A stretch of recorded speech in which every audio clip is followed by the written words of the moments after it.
I'm seeing that there is at least enough to determine probably he was involved in the conspiracy to commit the misdemeanor. Well, to have the stolen property. He had stolen property. So if you want to, I can dismiss all counts. There is definitely enough there to connect that. Whether, and you agree, Mr. Harrington, yes, you're nodding your head up and down. Yes, you agree. And even in your brief, you agree that there is enough to say, Mr. I can't even say that. Even in a preliminary hearing, I can't say, I find probable cause that a burglary was committed, because the law says I have to determine probable cause of a felony or probable cause of a misdemeanor. This judge is one of those rare ones who actually reads every single word on the police report. And you can literally feel the prosecutor sweating while she does it. Most judges just breeze through these hearings, but she's treating this like she's grading the essayists. The whole vibe is her saying, if it's not on the paper, it doesn't exist. And the prosecutor is losing his mind because he knows the report is missing half the details he needs. It turns into those Yuet battles between legal technicalities and plain common sense. And honestly, it's kind of hilarious watching her refuse to fill in the blanks for him. I love hearings like this because it shows exactly how fragile a criminal case can be when the details aren't locked down perfectly. Let me know if you think judges should go strictly by the paperwork or use a little bit of logic when the situation is obvious. Let's dive in. We're set here today in this matter for a motion hearing, a four corners motion hearing, the criminal complaint, which is a 38-page criminal complaint in this matter. However, with regards to that, there are 1, 2, 3, 4, 5, 6, 7, 8, 9, 10, 11, 12. 12 charges in that criminal complaint that does contain 38 or 36 counts, criminal counts, but 12 of those counts relate to defendant Robert English.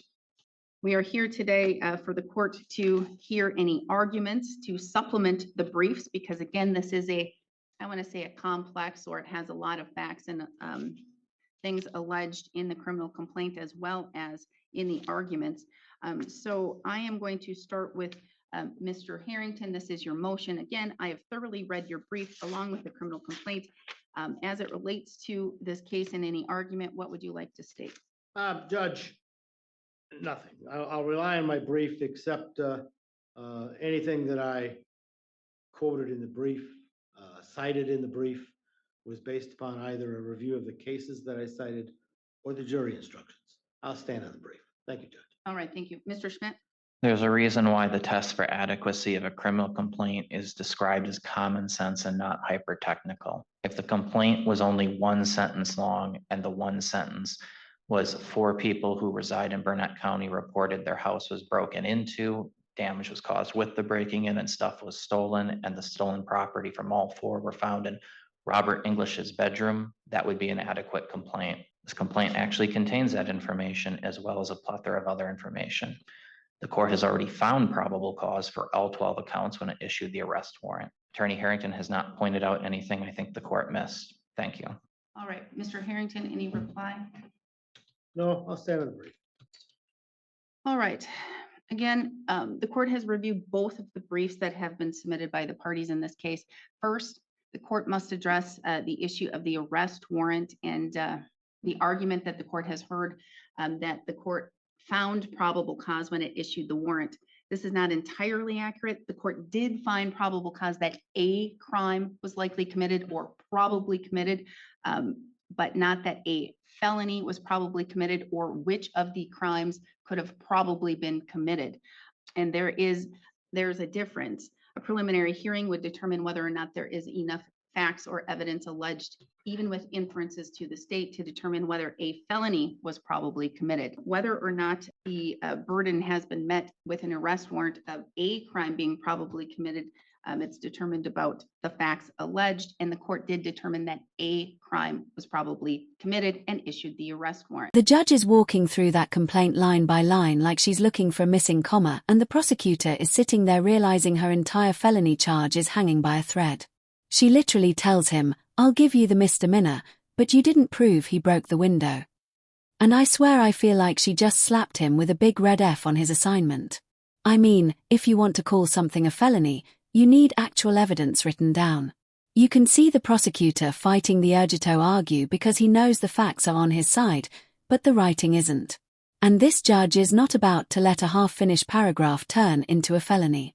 I mean, she's completely in the right here, I think. Let me know what you guys think. But she's just so laser-focused on probable cause, not the vibes this guy's got going on, and she's really not giving him a single inch right now. Second, the court has thoroughly and carefully reviewed the criminal complaint multiple times while examining both of the submitted briefs. The court has reviewed the voluminous communications within that criminal complaint, which would be text messages between the co-defendants. Those written communications among the parties discuss potential burglaries, which then would give the inference or the connection to the criminal damage to the property and perhaps possession of stolen property or misdemeanor theft, moving of property.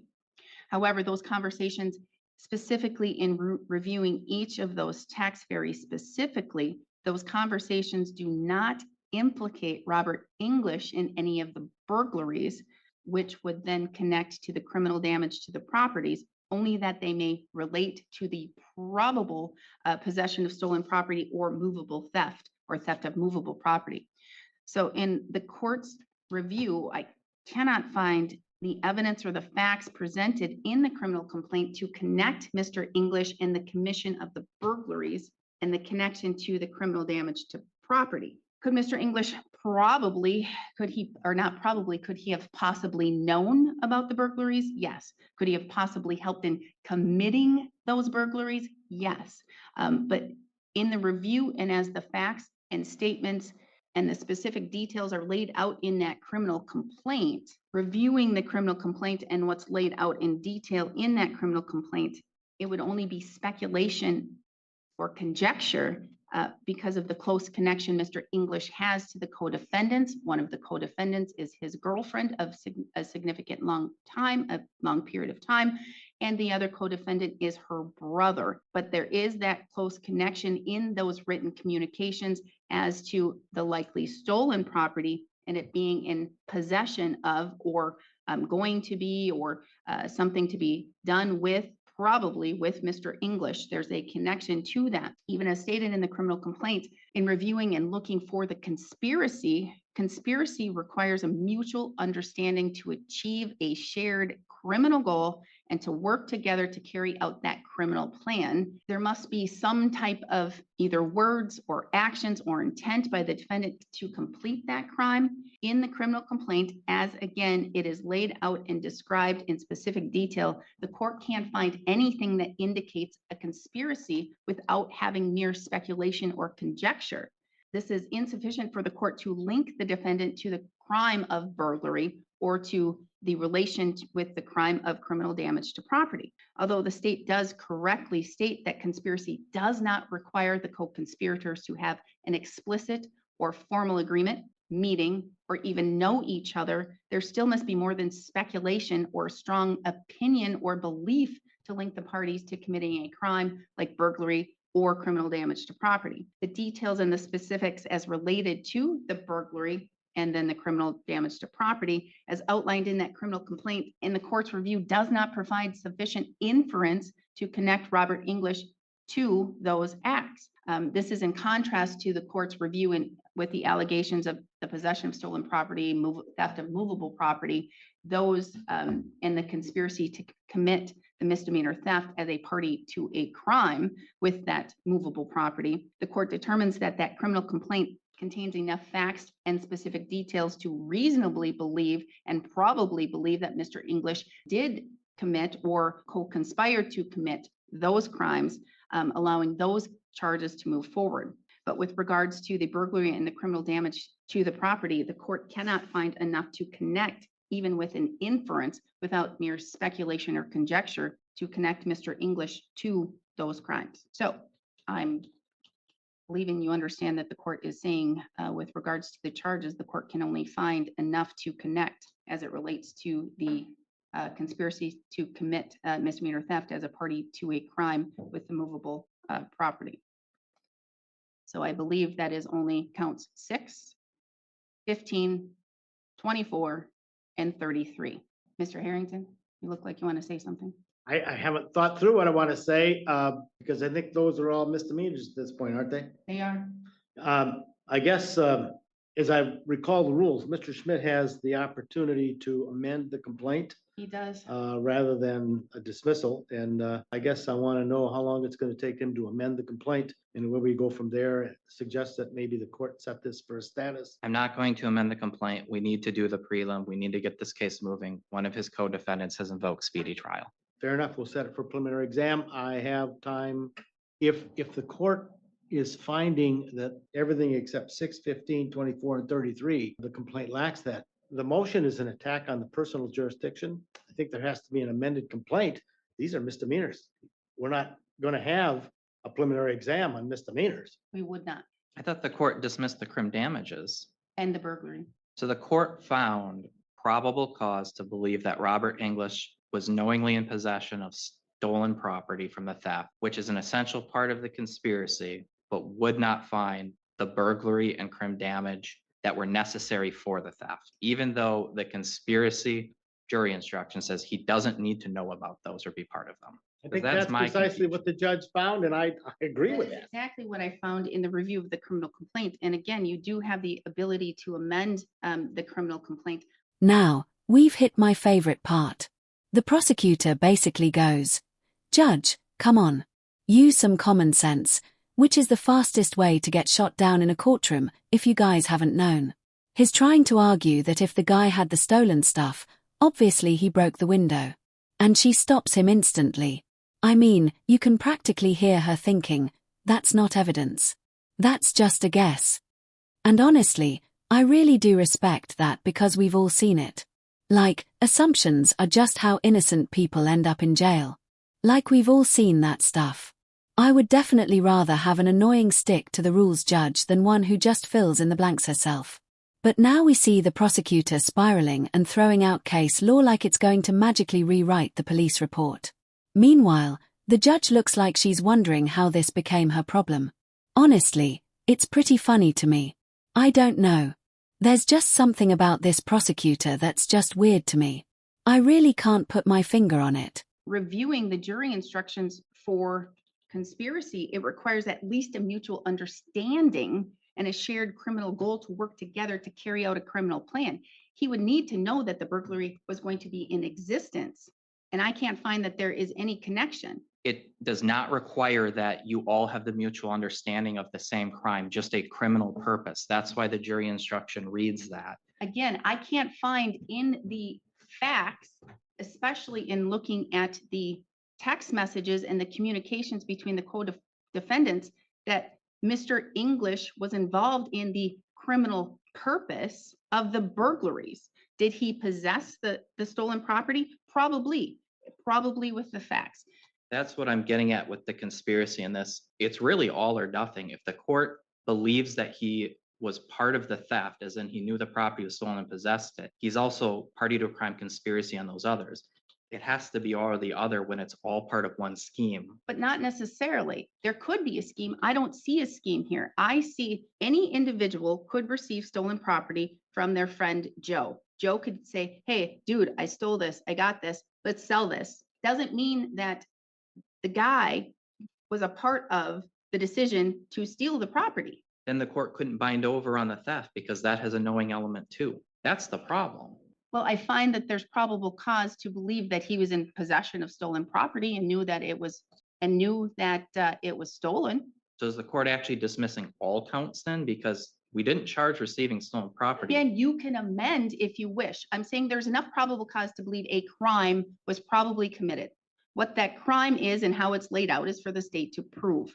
I'm seeing that there is at least enough to determine probably he was involved in the conspiracy to commit the misdemeanor. Well, to have the stolen property. He had stolen property. So if you want to, I can dismiss all counts. I am not amending and receiving stolen property. If the court is not finding probable cause for all three counts, that's what I'm checking. Mr. Harrington, if he does not want to proceed with the other misdemeanors that are stated. I didn't charge receiving stolen property as a thing. The court's saying it's only finding probable cause for something I didn't charge is what I'm hearing. I think the judge addressed me.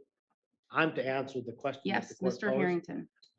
As I mentioned, the rules require or give the state the opportunity to amend where a court finds that there's not facts sufficient in the criminal complaint to impose the jurisdiction of the court over this particular defendant. The state has that right by statute. What Mr. Schmidt is arguing, the court decided that there aren't facts sufficient to connect those inferences that they want to have connected for the felonies. As I understand the court's decision, the court found that there is no basis for the conspiracy as it relates to the burglary and the criminal damage to property, but that there is for count 6, 15, 24, 33, those are misdemeanors. If Mr. Schmidt wants to amend, fine, but I don't view that we need a preliminary exam for those particular crimes. They're misdemeanors, even if it's We do misdemeanor. not. And that's the court's view is I find probable cause that a crime, a misdemeanor crime was probably committed by Mr. English. There is definitely enough there to connect that. Whether, and you agree, Mr. Harrington, yes, you're nodding your head up and down. Yes. Yes, you agree. And even in your brief, you agree that there is enough to say Mr. English probably committed. There's probable cause to believe. Correct. There's Except probable for- cause yeah, to believe yeah. that he did commit misdemeanors. Whether or not the state wants to continue and to pursue the misdemeanors as charged, that's a determination for the state. Correct. The court is not dismissing those misdemeanors. As stated on the record by Mr. Harrington, and I have them written down somewhere as to what they are. But I don't have them, I don't know where I wrote them down on which. 15, 18, no, 6, 15, 24, 33, Judge. Those are the ones you recite out of the record. correct. Those misdemeanors stand in the court's review of determining probable cause that a crime was probably committed by Mr. English. The other allegations, the court cannot find any connection as laid out in the criminal complaint. But again, the state has the ability to find other information or to put other things in that criminal complaint that would tie it to a conspiracy for criminal damage or conspiracy for burglary. I just can't find it. And I'm going to tell you, I reviewed that 38-page criminal complaint at least 3 times, perhaps more. Here's the issue of confusion I'm having. I'm hearing the court saying it's finding probable cause for the counts that are misdemeanor theft, movable property, where the state's alleging that Robert English took property out of the home during the No, burglary. that is not what the court is saying. The court is saying, just like any preliminary hearing, when I have This is not a Mr. Schmidt, it's not, but this is my example to show you. In a preliminary hearing, the court has to find probable cause to believe a felony, not the felonies that are charged by the state, because sometimes the state charges them wrong, or sometimes the state doesn't add additional felonies that they could find. In court's review of a complaint as it relates to misdemeanors, and Mr. Harrington can tell me if I'm wrong, in review of a misdemeanor criminal complaint with misdemeanor charges, the court has to determine if a misdemeanor crime was probably committed and probably committed by the defendant, whether or not the state has accurately and correctly charged the crime that should be charged. Am I not correct, Mr. Harrington? You're absolutely correct, Judge. Absolutely correct. I don't believe that's correct. I think when it's a four corners motion, you challenge the actual counts in the complaint, meaning the court's not deciding whether or not a misdemeanor occurred when it reviews the complaint. It's deciding whether there's probable cause for each of the counts in the complaint. Mr. Harrington, That is how 96801. if you want me to dismiss all of the counts, I surely can, but I'm finding that there is probable cause to believe Mr. Robert English has committed a crime, and in review of the criminal complaint, as it is stated with every single word in there, probable cause to believe he committed misdemeanor crimes. That part literally made me laugh out loud. The prosecutor tries to guilt the judge by saying it's a waste of time to just pursue the misdemeanor. And she hits him with the coldest response ever. Okay, then I could dismiss everything. That's the courtroom version of say it again, I dare you. I swear you could literally feel the energy in the room shift instantly. The prosecutor went from frustrated to terrified in. He had to backpedal so fast his shoes probably melted. And honestly, he brought that on himself 100%. You don't challenge a judge unless you're ready for her to swing back harder. She pretty much just gave him one sentence and basically checkmated the entire prosecution. Just absolutely brutal stuff here.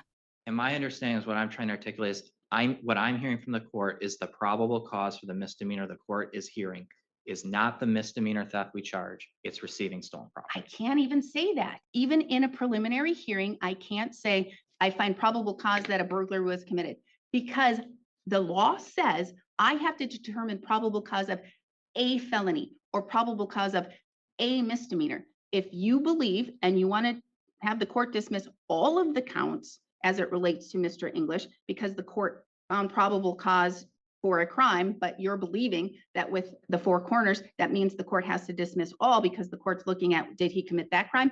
You're putting the court in the spot of being a jury for the court to determine if the facts of the case relate to whether or not Mr. English committed misdemeanor theft, moving stolen property. I am not the jury. Right now, I am just here to determine probable cause to commit a crime.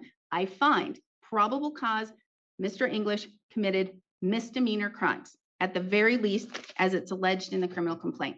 What the state wants to do with it, the state can do with it. But as to those other counts not stated on the record, I cannot find probable cause. So as of this court's review, all counts except 6, 15, 24, and 33 are dismissed. Whether the state wants to pursue the theft of movable property or to amend to something else, or to amend the whole criminal complaint to find other connections with Mr. English and the burglary and the criminal damage to property charges, the court or the state can. But that's what I'm finding. And again, I think my review and my understanding of case law, my understanding of the statutory law, I believe I'm correct. And again, I'll hear Mr. Harrington. What do you think? I agree with you, Judge. The problem I'm running into is if the court is just finding if that probable cause of misdemeanor exists, I don't know why the court dismissed the crim damage and kept the theft, why it did make a decision to choose one and not the other. Criminal damage is so connected to a burglary because you're alleging that he had the conspiracy to commit that criminal damage of breaking a door or breaking a window or breaking those other things to damage that property. If the court cannot find a connection other than speculation or conjecture that Mr. English, with the facts again, as stated in the criminal complaint, conspired to commit a burglary of a building, the court cannot find that he conspired to commit criminal damage to property. Again, as to the other property, the property that is of issue here, the court can find probable cause he committed a crime. Again, if you want the court to dismiss all of the counts, I surely will. I want the court to find there's probable cause for all. I'm being careful with my language because I'm trying to figure out if this is a final order finding no probable cause for any of the counts, or if it's, and that the court thinks there is probable cause for some misdemeanor not in the complaint, or if the court's finding that, because the state did not allege receiving stolen property. The state Correct. alleged that. Exactly. I'm going to tell you, okay, I find probable cause that a crime was committed. I find based upon the charges that are charged right there, removing the ones the court cannot connect to Mr. English, that there's probable cause to believe a crime was probably committed and it relates to the charges that are filed. Again, whether or not the state charged the correct charge, the correct criminal charge, or what the state can prove to a jury is for the state to determine. But I'm not dismissing counts 6, 15, 24, or 33, unless the state asks me to dismiss them all. Then I will. I have no problem doing that. I do not. I believe there's probable cause for misdemeanor theft. All right. Thank you. Then those counts stand. Anything further?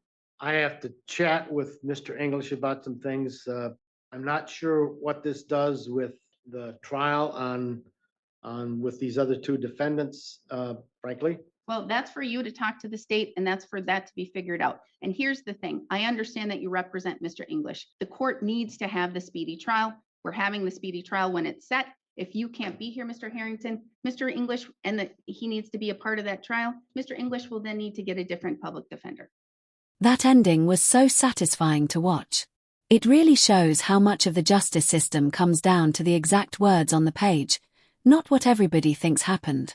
You'd be surprised how many people end up convicted just because no one bothers to question the paperwork at all. And today, The prosecutor learned the hard way that you can't just walk into court with a half-written complaint and expect the judge to connect the dots for you. Personally, let me know if you guys agree with me, but I just love judges like this. Strict, detailed, and not afraid to call the state out when the report is lazy. It honestly just makes you wonder how many cases would fall apart if every judge actually read the fine print like she does. But yeah, guys, let me know in the comments if you think she made the right call or if she went too far with it. Thank you so much for watching. Make sure to like and subscribe as always. Guys, I really appreciate